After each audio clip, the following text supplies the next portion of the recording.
Man, it has been some really amazing time together. I'm super excited for all that we've learned and all the connections that we've made. We're almost done.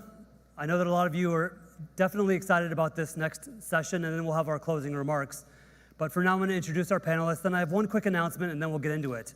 So first, I'd like to ask Tracy Elizabeth to come on up. She serves as Head of Family Safety and Developmental Health over at TikTok. Let's give it up for Tracy. Thank you. You're welcome. Hi. Next, we have Dana Geltwert. She's Head of Global Policy Programs at Instagram. Yeah, Dana.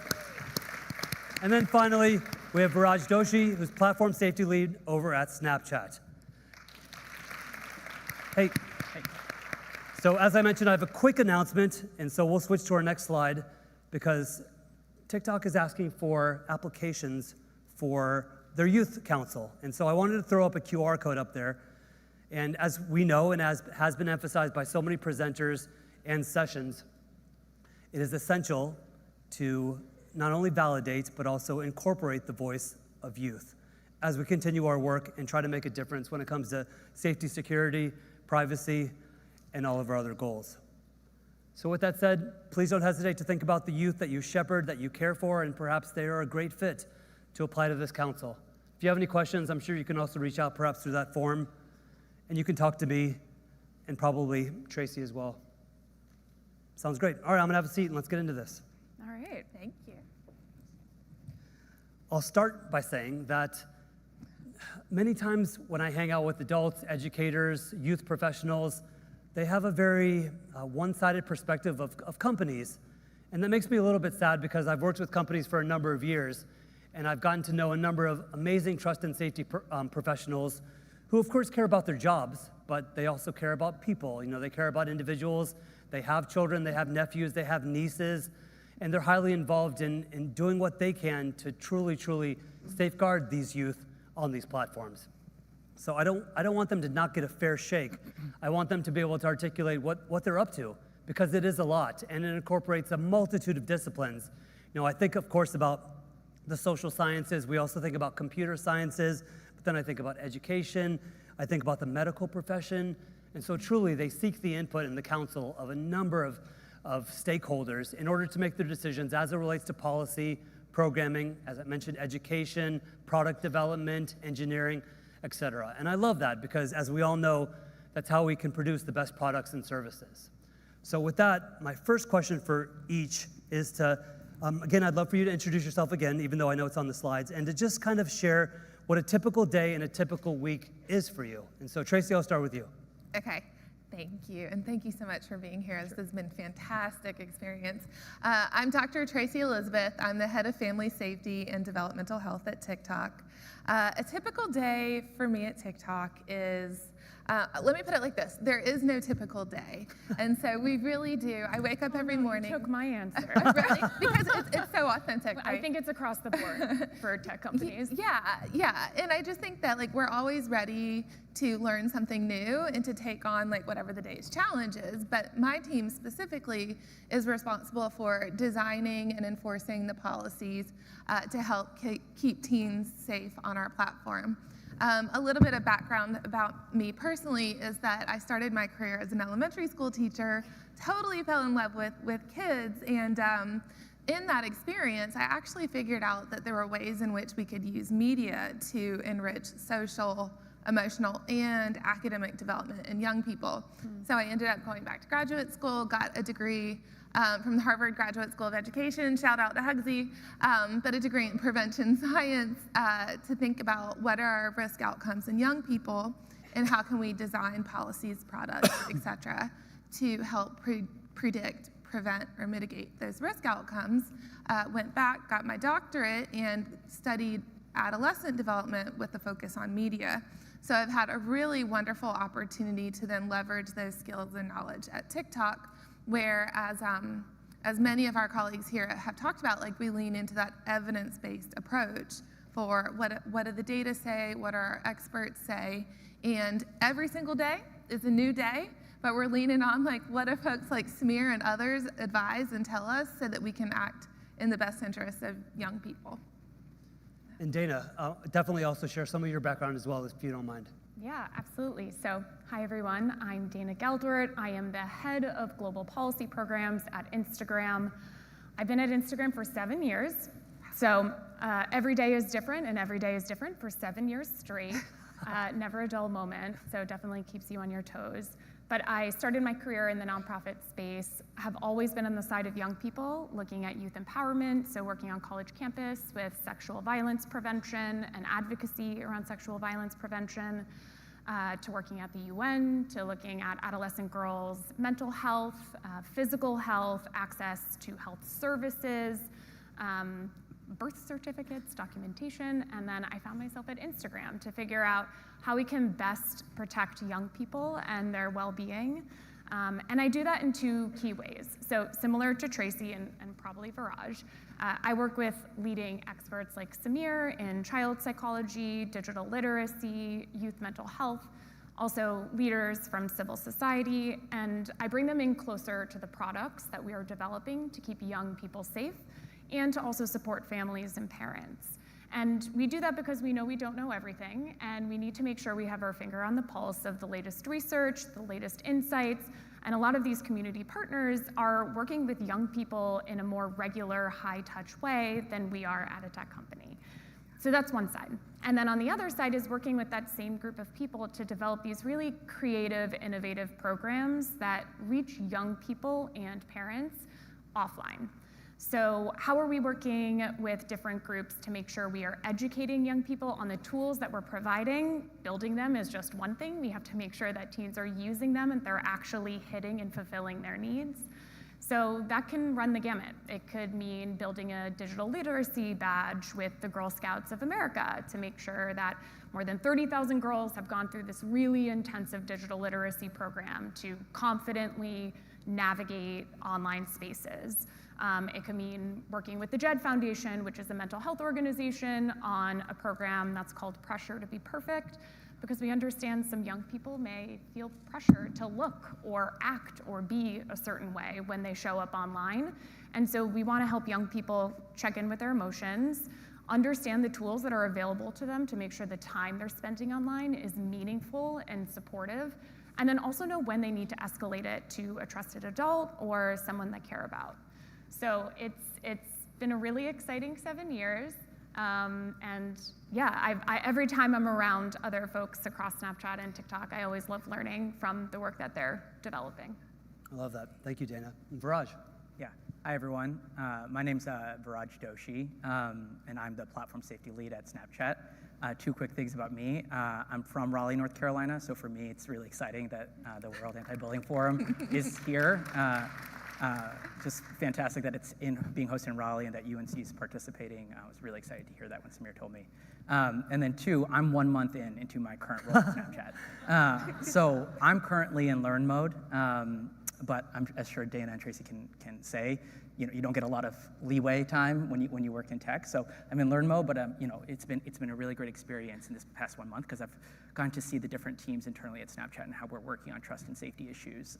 But also, I really appreciate being in an environment like this where I get to learn from all the different experts and all the different voices that are here in this room. I was just at a session earlier today hearing about teachers and kind of the work that teachers can do in the classroom to stop bullying, and just learned so much in that 30 minutes. So really grateful to be here. I would say for my role at Snapchat and my team, the platform safety team, it's not too different than what Tracy and Dana had both said as well.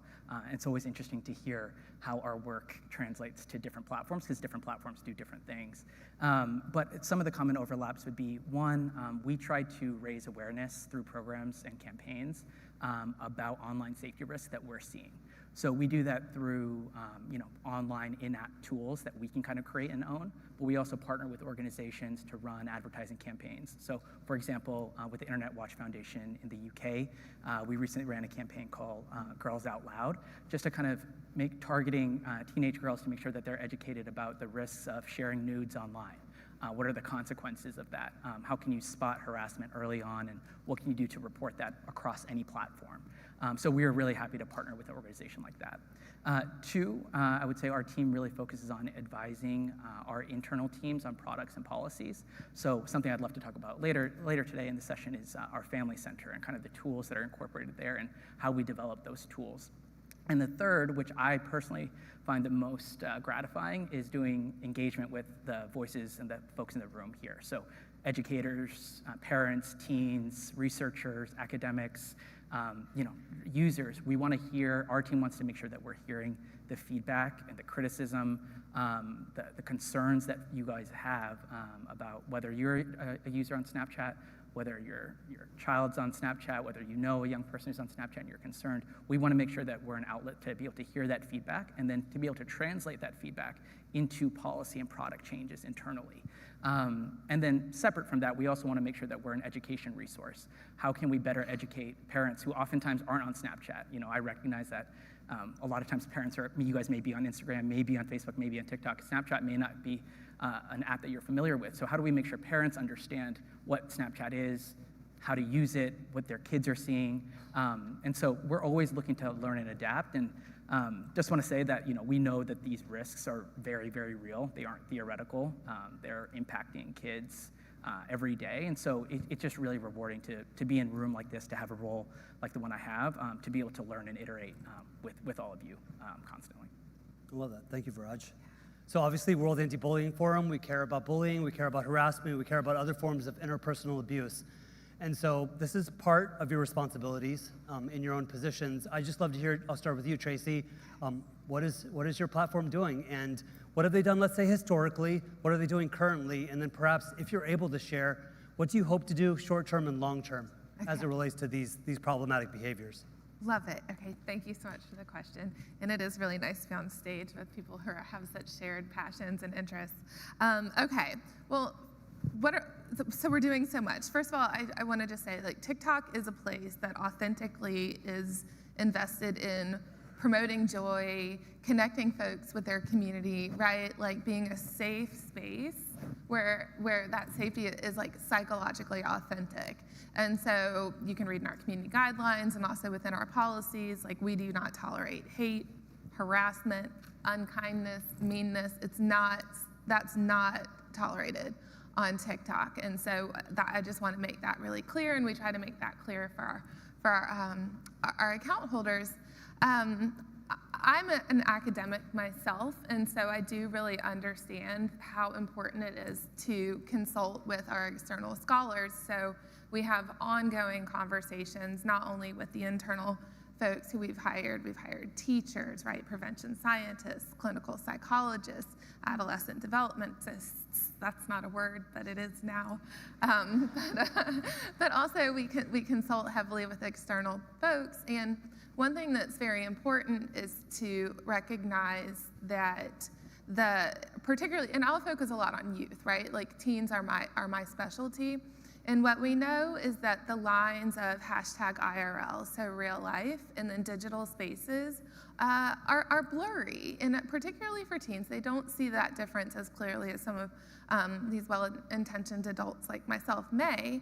And so we invest in understanding how does bullying, right, bullying behaviors, what inspires or triggers bullying, how does that manifest in real life?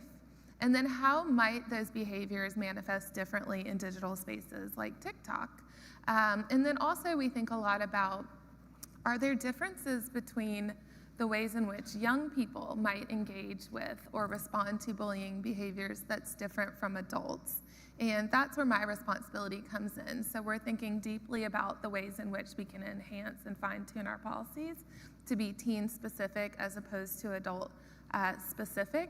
But we also have, I've got more to this answer, so y'all buckle your seatbelts, okay, because I'm gonna say a little bit more.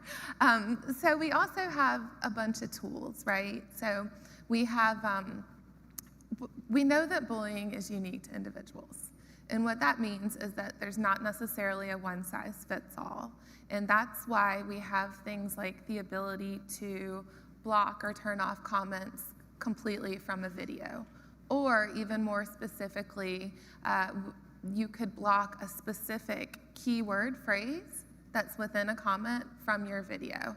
And that's really important to young people because we don't, like one word will mean nothing to one teen, but be really humiliating or upsetting to another. So empowering teens with the ability to manage and control those comments at such a specific level.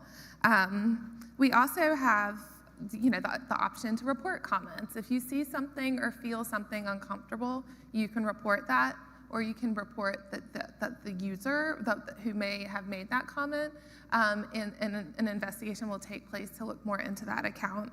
I just wanted to just shout out one more thing, is that we have like a kindness prompt. So research shows that just giving folks a couple of seconds to kind of think about their behaviors before following through really helps, and particularly with teens, nudge them towards like making better decisions.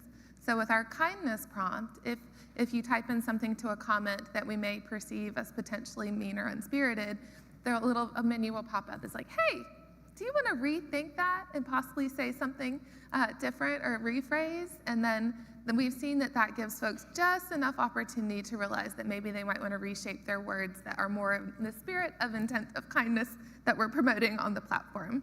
I could go on, but I'm going to respect the time of my colleagues and throw it back over to y'all. Yeah, I love that. Introducing a little bit of cognitive dissonance so they pause and they consider, what are the implications of what I'm saying, and does it really reflect the image that I want to portray? Yeah, exactly. Outstanding. Yeah. Dana, what comes to your mind? Yes. So similar to TikTok, we have kind of the baseline tools that you would expect, right? Yes, you can block people, you can report comments, you can report accounts. When we talk with teens, though, we found that a lot of times those actions felt really intense for them to take. It felt like potentially it escalated a situation. These are people that they know. It's someone on their basketball team, it's someone in their math class, and while we don't tell someone when they've been blocked or when something they've posted has been reported, kids are really smart, frustratingly so, and they can find a way to figure out that you've been blocked. And so we spent a lot of time talking with teens, talking with experts, looking at the research, and we came up with a tool called Restrict. And so this is a way to more stealthily take control of your account and limit unwanted interactions without the bully or the person who's displaying bullying behavior ever knowing. So the way that it works, say that in the very unlikely scenario, Samir is bullying me on Instagram. I could add him to Restrict, and Samir could comment on my post as if nothing has changed. That's different than blocking, right? If I block Samir, he can't see my account, he can't interact with my content. And I might rage. Yeah, and rage. So now Samir can comment on my post just as normal. The difference here is that I can see the comment. Samir can see the comment. Tracy, Viraj, they can't see the comment. So it actually puts that young person in the driver's seat to say, okay, I can approve that comment if it's innocuous. If it doesn't bother me, it doesn't feel like it's harassing me, I can say, okay, that can go on my post.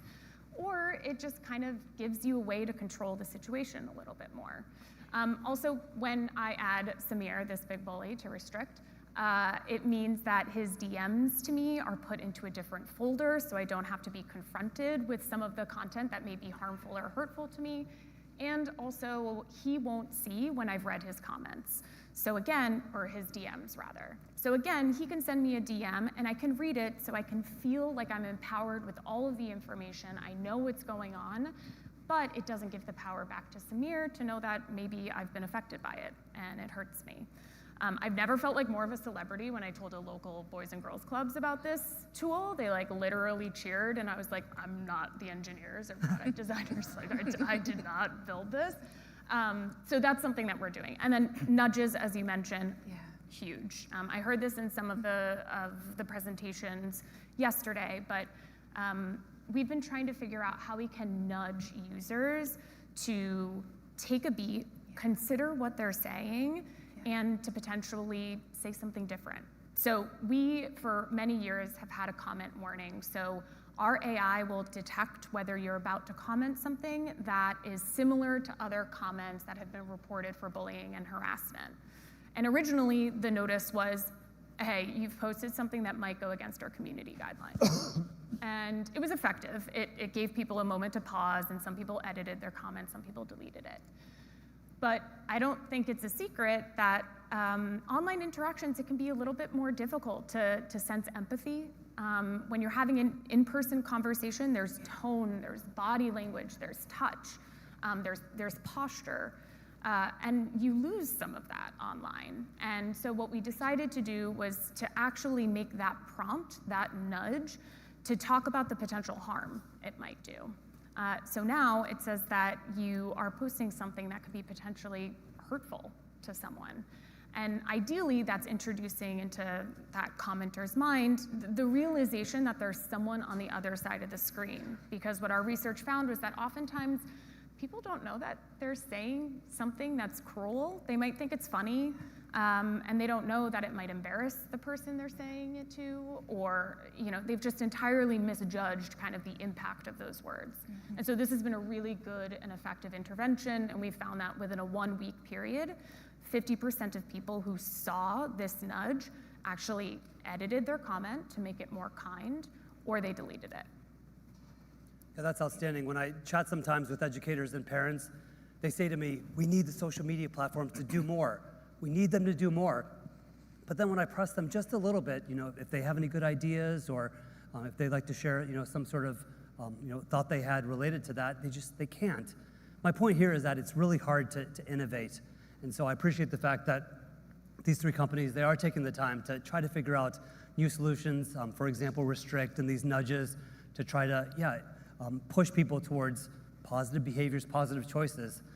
There was research done where there's only about a few percent, let's say 3 to 5%, who are chronic problem individuals on social media. And the rest, well, it could be me, it could be you. We're having a bad day and we're cranky, we're irritable, we snap at someone, we respond emotionally, we respond spontaneously. That nudge would help me. It absolutely would. Cause me to pause, cause me to think through what I'm about to do, and hopefully I backpedal. Hopefully I temper the statement or I don't say it at all. So these are the sorts of developments that I want to see in the field in trust and safety, and I know that the research teams on their sides are continuing to work on them. Viraj. Yeah. It's so interesting to hear what Dana's saying. I spent 5 years at Meta working with Dana on some of these issues. So it's so great to hear her talk about all this. I would say at the baseline, similar to what Tracy and Dana said, we also have what you all probably already are aware of, community guidelines, right? So community guidelines that explicitly say we do not want and we do not allow bullying, harassment, abuse on our platform. And Snapchat doesn't want that. None of the platforms want it. And so we have to make explicit design decisions in terms of how our platform is created, the different tools and products on our platform, to make sure that we're fostering a safe community. I think Snapchat's a little bit different than other social media companies in that it's designed from its conception was to foster real conversations or conversations among real friends. And what I mean by that, by friends that you actually know in real life. So less of an emphasis on necessarily gaining followers or likes, but about allowing friends to express themselves in different and creative ways to their existing friends and existing relationships. So I think that different dynamic just means that there's different problems and there's different opportunities for Snapchat to lean in on and to learn about and to iterate a little bit. So we know that if our users, specifically our teenage users, don't feel safe on the platform, they're not going to feel as safe to express themselves to their friends, to take advantage of the different filters that we have or the cool creative tools that we have online. So it's a really big point of emphasis for us to constantly be thinking about safety and design.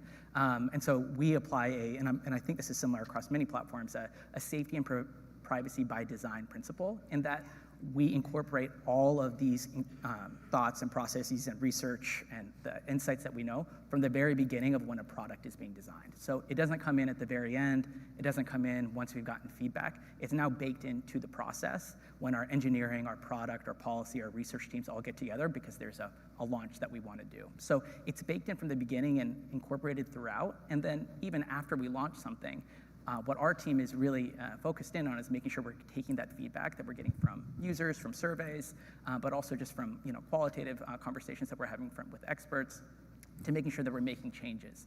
So 2 things come to mind there. The first would be Snapchat recommends mutual friends, so suggest people that you may know and you may want to add as a friend.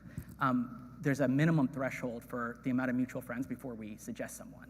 Based off of feedback that we got and research that we did ourselves, what we've done for 13 to 17-year-old users is we've raised that mutual friend threshold to a much higher number than our other users, our other older users, because we want to make sure that our young users are connecting with people that they actually know in real life, and they're having conversations with people that they actually know.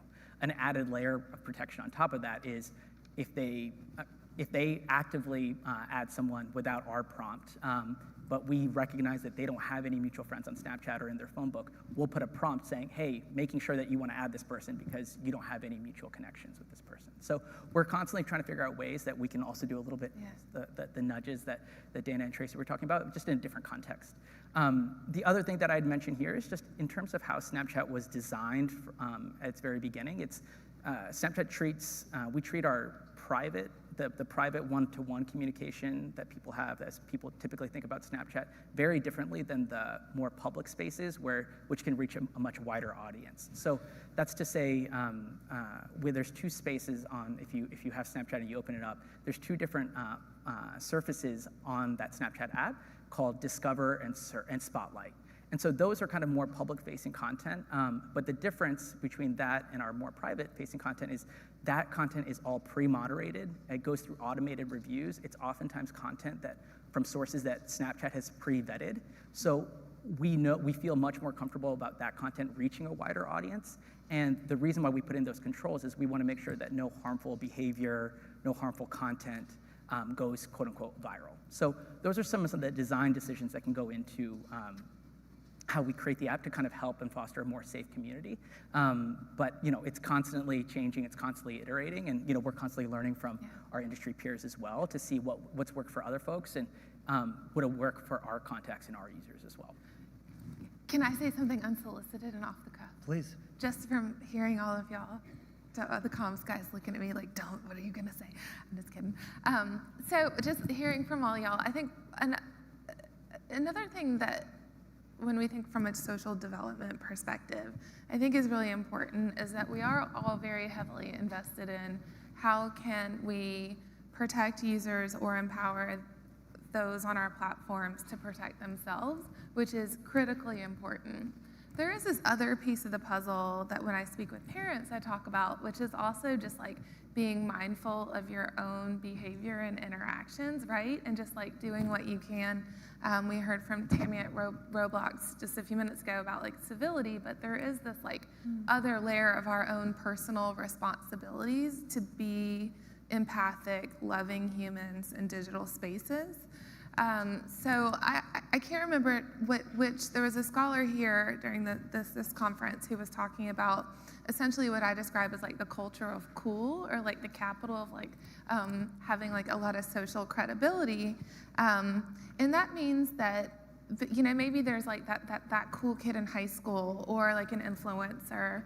And if we can tap into like those folks who have a lot of social capital, TikTok has a hashtag Create Kindness campaign where we did exactly this, where it's like we leaned into folks that had a lot of social credibility and said, can you go out there and just share like ways in which you, number one, you've been victims of bullying behavior, and there's different ways in which you've navigated that, and then you've taken extra steps to like push kindness back into platforms. So I think that's another really interesting thing and something that we're excited to innovate, and I hear from my colleagues at other platforms doing the same, where it's like, what can we also do beyond just like those protective instincts, but also those progressive, let's push the kindness out there, right? Think about that. I love that. Can I? Please jump in. Okay, great. I love that. We think a ton about social norming, especially among creators, especially on Instagram, where you are connecting with friends and family, but there is a really robust and colorful creator ecosystem, very similar to TikTok. And so we've been folding in some like social norming winks into a lot of the products we do, like quiet mode is an example, around time management, where when you turn this tool on, it's meant to really protect you during times where you have to focus. So sleep, we know, is very critical. There are a lot of researchers in this room who can probably speak on that far more eloquently than I, but sleep is really important. So we launched quiet mode so you can turn off all notifications during that time. But the social norming piece was that when someone DMs you during that time, we send an auto reply telling them that you're in quiet mode. And kind of our theory of change there is that you see that and then you realize, oh, I probably shouldn't be scrolling on Instagram at 2 a.m. Maybe I should turn on quiet mode, and maybe that's something that I should do. And then on the creator component that you mentioned and the campaigns, something we launched last year was this well-being creator collective. Again, realizing the power of these creators on the platform and what an outsized influence they have on the behavior of young people. We worked with 3 researchers out of USC, Pepperdine, Wellesley's Digital Youth Wellness Lab, and we identified 50 creators who are already putting out really positive, feel-good, supportive content. And we decided, okay, let's put some expert insight behind that. What's the type of messaging that most positively impacts young people? What really do we know from the science? What's evidence back to say, oh, when someone is exposed to this messaging or this framing or these types of visuals, it has a positive effect on how they view themselves and how they view others. And so we encourage them to create thousands and thousands of reels on our platform that exactly that, trying to encourage kind of more acceptance and putting out this type of content that young people really need to see. Yeah, we talk a lot about their vulnerabilities, but they're also vulnerable to be inspired and equipped and empowered and encouraged to do epic things. Yeah. And as they look at other youth, whether they're influencers or those with maybe a few less followers, I think it still can make such a powerful difference.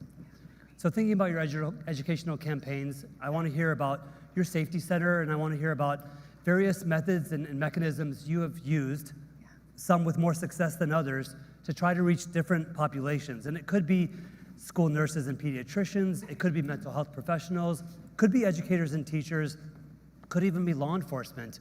I know that you've tried to reach so many stakeholders, and I'd love to hear what has worked, what you've learned through the process with some of the more unsuccessful approaches, things like that. Okay, all right, let's see. Well, actually, let me start with Viraj. Oh, yeah, And then we'll go that way. Yes. Sure. Yeah, so happy to talk about that. So we launched, there's a couple different things that we do in terms of trying to educate and trying to do more outreach, because we see that that's a really critical role that we can play in making sure, like I think Dana, you mentioned it, we can create all the tools and resources, but if people don't know about it, what's the point, really? So there's a couple different things that we do in that space. One, last year we launched our family center.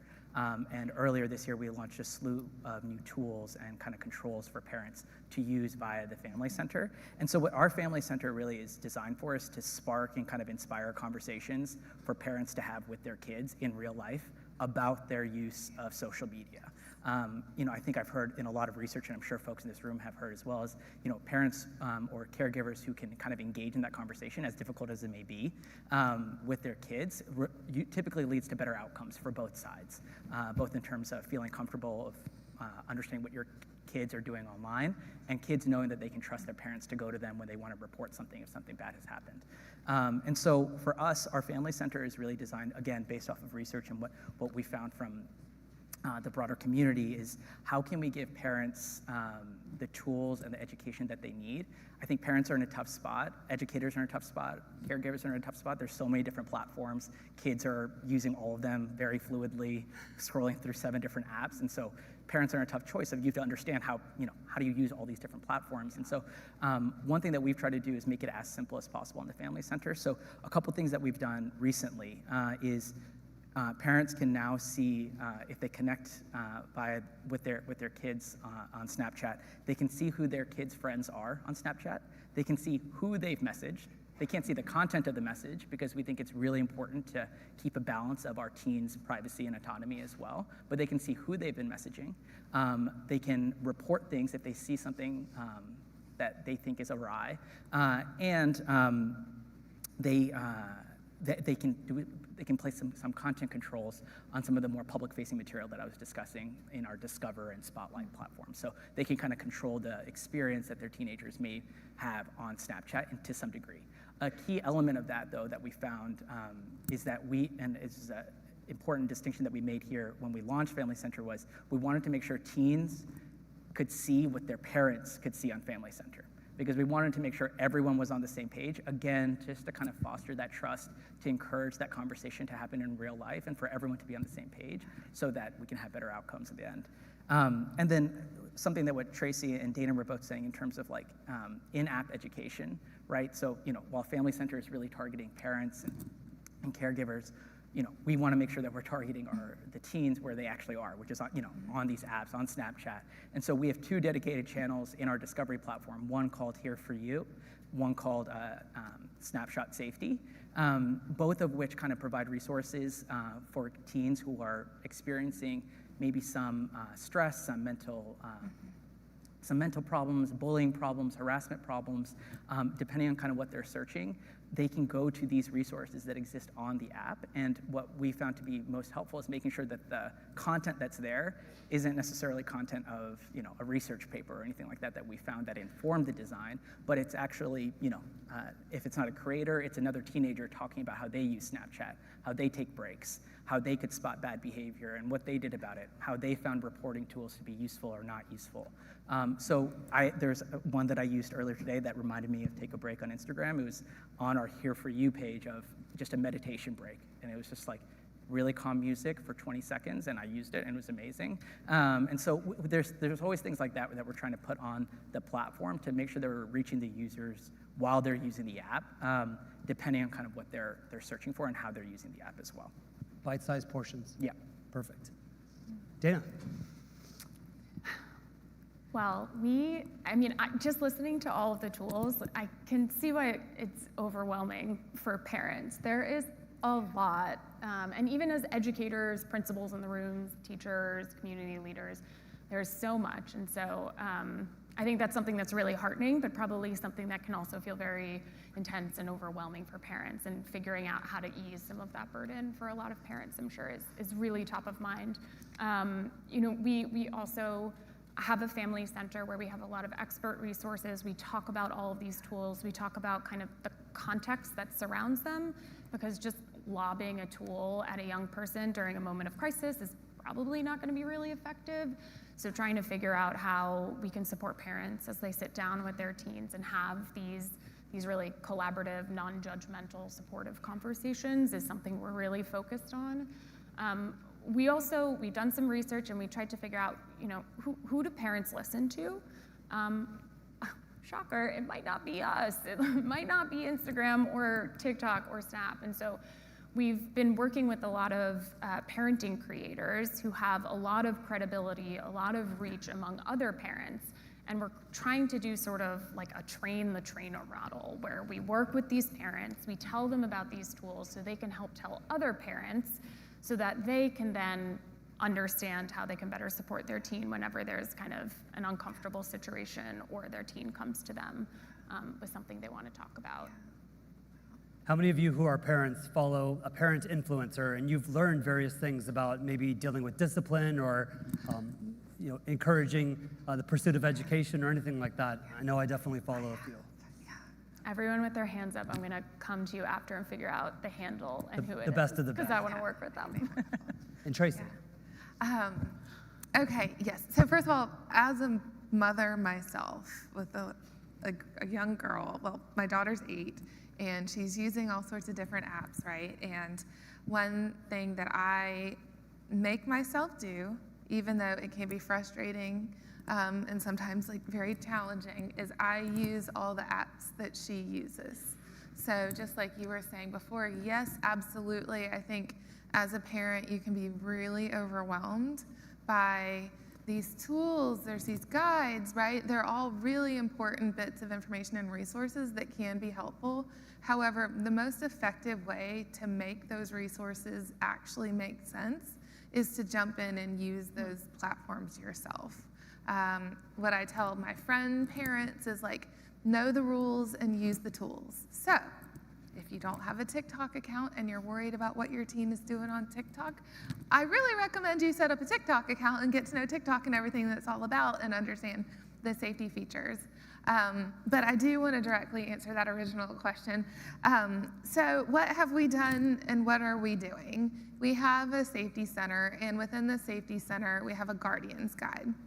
That Guardian's Guide is specifically designed to both show in text, but also video tutorials that demonstrate for caregivers, parents, guardians, how to use TikTok and how to set safety features. So there's efforts in there to like reach different types of learners, right, within that Guardian's Guide. There's also a bullying prevention guide that I think bullying, right, can be really elusive. It's sometimes not clear how to know when someone may be a victim of bullying behaviors or how to respond. So we have a guide that helps try to give that information to families and to teens. We have spoken with teens and have tips from teens, and those tips are very generally things like, I do want trusted, safe adults in my life to help me understand these rules. I welcome that. I want that. I want to be able to talk to an adult or someone about what I'm experiencing online. However, please don't freak out if I tell you something that makes you uncomfortable or that I'm telling you makes me uncomfortable. Like, teens want to feel like they can have a safe, psychologically safe conversation. So in the spirit of learning from teens, TikTok is heavily invested in learning more from teens, which is why I know Samir mentioned at the beginning of this talk, but we are heavily investing and actively recruiting for a youth advisory council. And I'm so excited about this because that's exactly what we want. We're going to invest in the experts. The experts are teens who are using our platform.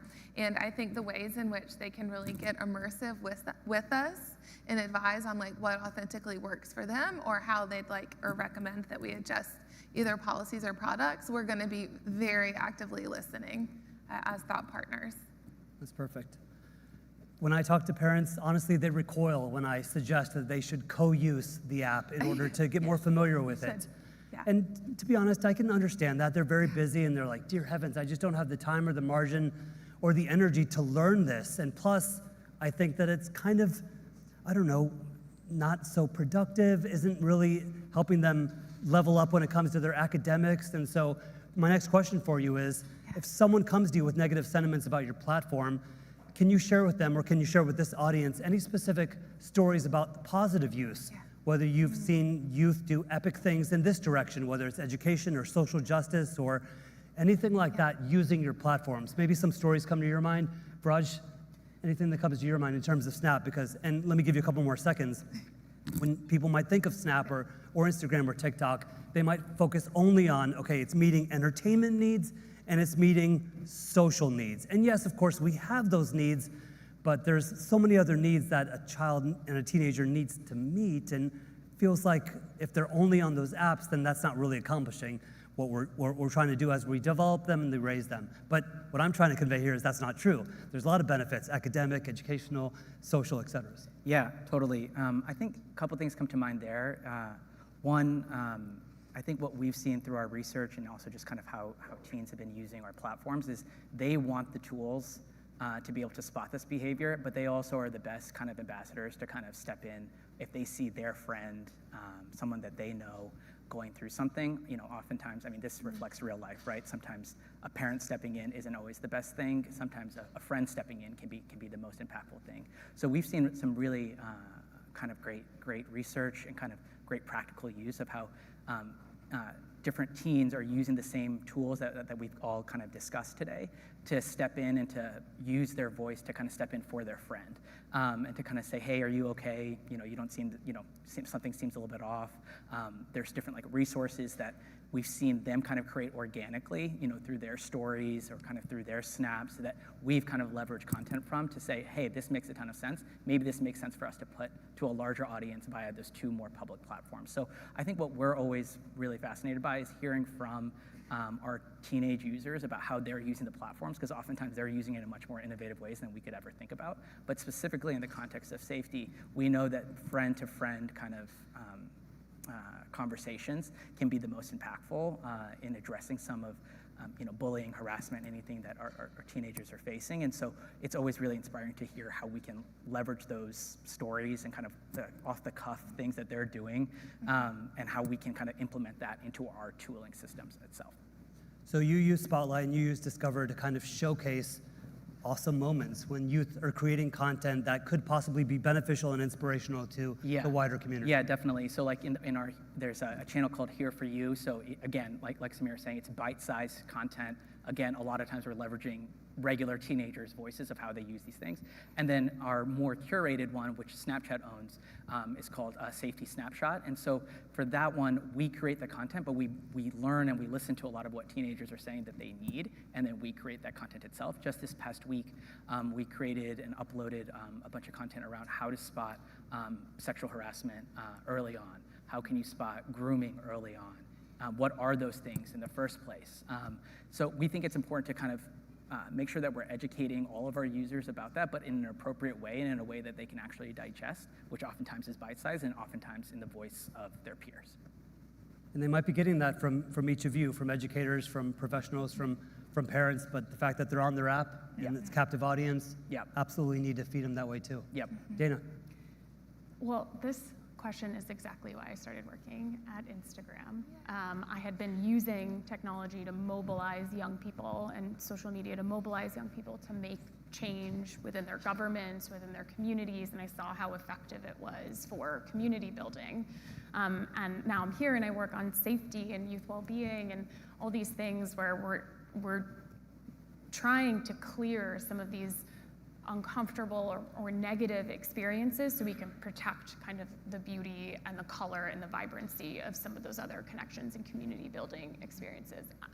In terms of a specific example, so for the past 7 years, I've been very involved in the body acceptance, body liberation movement that's really vibrant on Instagram, and the eating disorders community. And one of the things that I was really heartened to see happen among young people during the outset of COVID was that a lot of individuals were back in their homes or separated from their communities. And unfortunately, that is where some eating disorders or disordered eating can thrive. And we saw young people coming onto our platforms and hosting Instagram Lives, which we did not think anyone used Instagram Live at all. And then COVID happened and everyone was using Instagram Live. And we desperately put a bunch of engineers onto that product. But they would go onto Instagram Live and they were hosting Eat With Me sessions where you could join, and if you had any anxiety or concerns about eating, or if you were in an unsupportive home or a home where maybe you had a lot of pressures around that, you could actually join and it was normalized to just kind of sit with someone and eat with them. And so that was something that I saw young people do where I don't think we could have ever imagined. We certainly didn't build Instagram Live for that purpose, for that use, but we saw it and it was just this really incredible, critical way for young people to connect during that time. Yeah, and supported their well-being and their mental health. Outstanding. Tracy. So my doctoral studies and research all focus on the promotion of social and academic development in teens using media. And so I've been really proud of the work that we've been able to develop and advance at TikTok in that capacity. And so I'll give you a couple of examples. And one is from a social development perspective, finding communities. What we've learned from both our teen and adult communities or account holders is that they may have had feelings of loneliness, right? Like we have folks who as an example, have family members who are suffering from dementia. They feel alone, they're not sure what to do. We now know that there's this community on TikTok where there's a lot of support there, and so we've heard all about how that helps them have resources but also feel less alone. So connecting with like unique and really important communities is one really important social and emotional opportunity. Another is family bonding. So this is absolutely precious. I've seen it, you know, at conferences and other places I've gone for TikTok, and I've also seen it in my personal life where, like, sure, you know, there might be a 15-second dance that you see of the 17-year-old on TikTok, but what you don't know that parents will tell you is that dance took 4.5 hours over the weekend, you know what I mean, with like mom and dad and the family dog all trying to help like practice. And so there's all sorts of really nice like family bonding that's happening that is behind the scenes from these videos that are created. But then the third, and this one is like I think undervalued and critical, and that's that for TikTok you can both consume, right? Yes, you can watch videos, but you also create them. So if you think about like Seymour Papert, there's like this constructionist philosophies that talk about how like building and doing or creating something also builds cognitive capacities. And think about how complicated it is to like create even a 30-second video. You have to have a plan, have a story, scaffold in from one moment to another, use these technological tools, pull in the songs, right? Pull in the color or whatever graphics. And those are really, really amazing ways to develop sophisticated, complex thinking, which is an academic skill that will bode particularly this younger generation quite well as they move into their careers in new fields. Yeah, and as I've emphasized throughout the day, as we move deeper and deeper into an information-based society and economy, as they use each of these platforms, they are growing in their skill sets, you know, when it comes to manipulation of content and media, you know, design, aesthetics, the development and delivery of their messages. I mean, they're leveling up in all of these ways, and I truly think it will serve them professionally down the road. My very last question for each of you is, let's say you're in an elevator with an educator, and you can decide whether it's lower school, middle school, or upper school, or high school, and they said to you that so many of my students are on your app, but I'm really nervous, I'm really confused, I really don't even know where to start in terms of coming alongside of them and assisting them. How would you encourage them? What sort of words of wisdom would you give them? Viraj. Yeah, great question. My conversation would probably go beyond just the elevator. There's just so much to say there. How many floors? Yeah. How many floors do we have? Empire State. Yeah. Perfect. I think the first thing I would say, and I was thinking about this while we were talking about, you know, there's so many different platforms, so many different family centers, safety centers, guidelines, videos for parents and educators to watch.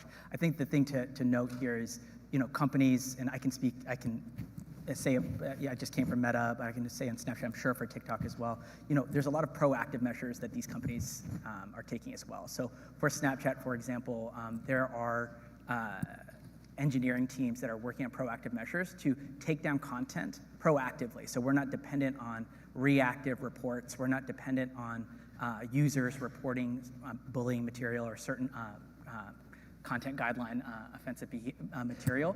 Our engineering systems are able to track that and take it down proactively. So 2 days ago, we launched our latest transparency report, and 98% of all child sexual abuse and imagery material is taken down by our proactive measures. Now, that still leaves a lot of room for improvement. That 2% is still a lot of room for improvement. But I think the first thing I would say is that we're in this together, right? So, you know, we have the engineering side, we have the technical side. We're here, we're building those things, we're trying to get those better. Two, we're here also, and we're here to kind of hear your feedback. We want to know kind of what things you're struggling with. Is it just understanding how the app works? Is it you understand how the app works, but you don't understand the tooling of it, or it's very difficult to do reporting as an educator versus as a parent? How do you as an educator talk to your student versus how do you talk to the parent? What are the kind of the challenges that you're facing? Because we're really, really open to that feedback, and we can, you know, relatively quickly, depending on the product and depending on the team, work on solutions relatively quickly. So I would say, I think the first two things is that we're here with you in this journey together. We're learning a lot from our users and the parents and the caregivers.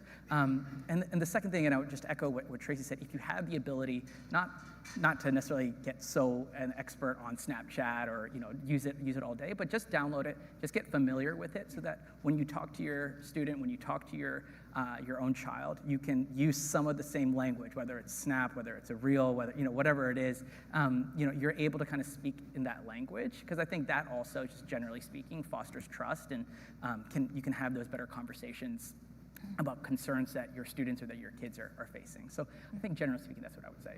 Yeah, and it actually doesn't take as long as the parents think to become familiar with any of these apps. Definitely, yep. Dana. No notes. I mean, I agree with all of that.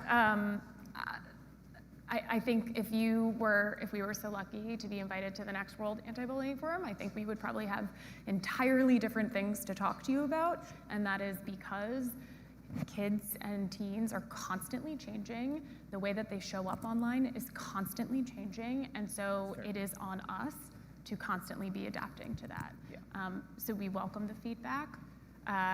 We are constantly trying to find other ways where we can show up in spaces like these and have conversations to understand what are we missing, what do we need to be doing better, what are the tools that we have in tech speak shipped that we need to unship because they're not actually being used by young people and they're no longer fulfilling the need that we intended for them to. I would just say, I think we have worked a ton with the Child Mind Institute, and they have come up with a set of 10 questions that they recommend parents and adults to have and to ask their teens when talking about online experiences. And a lot of it is just sitting down with them in a non-judgmental way, not immediately going to like restriction or denial, and just kind of understanding what their teen's experience is. Who do you follow? Why do you follow them? What do you like? What do you post? Why do you post what you do? I think that's a really important one. Like, what's your intention every time you post? Yeah. That's how you show love towards someone else. You choose to be interested in what they're interested in, and in this case, it's clearly apps and technology. Finally, Tracy. Okay. First of all, what I want everyone in the world to know, please spread the word, but the folks who work on the youth safety and well-being teams at TikTok absolutely love teens with all of their heart. You've got moms, right? Uncles, sisters, brothers, former educators, doctors, people who have young people in their lives. And every day when I come across a feature, a difficult case, a difficult decision, my former students, my cousins, my daughter, those are the people who I think about. And I'm like, what would I do to act in their best interests? And that's what's happening at TikTok for youth safety. I got so many teacher friends. So what do I tell them when they ask me? I'm like, lean into, right, when they ask me okay, my students are using TikTok. What do I do? How do I talk to them? And also my mom friends, I just say, you know what? You've got to just lean into the positivity. It's so easy to fall victim to worrying about the fear-mongering media headlines when the reality is there's a lot of fun and opportunity and education on these platforms. So just like Dana just said a second ago, ask them what they're posting. Ask them what they enjoy. Ask them why. Use this as an opportunity to bond. My teacher friend is calling me right now on my Apple Watch. She needs to stop that. I can confirm that's true. Just so bond with them. But I do think that we need to be using the apps, to invest and really fully understand the experiences that young people or other loved ones who are not necessarily young people who may be experiencing something like bullying in these digital spaces.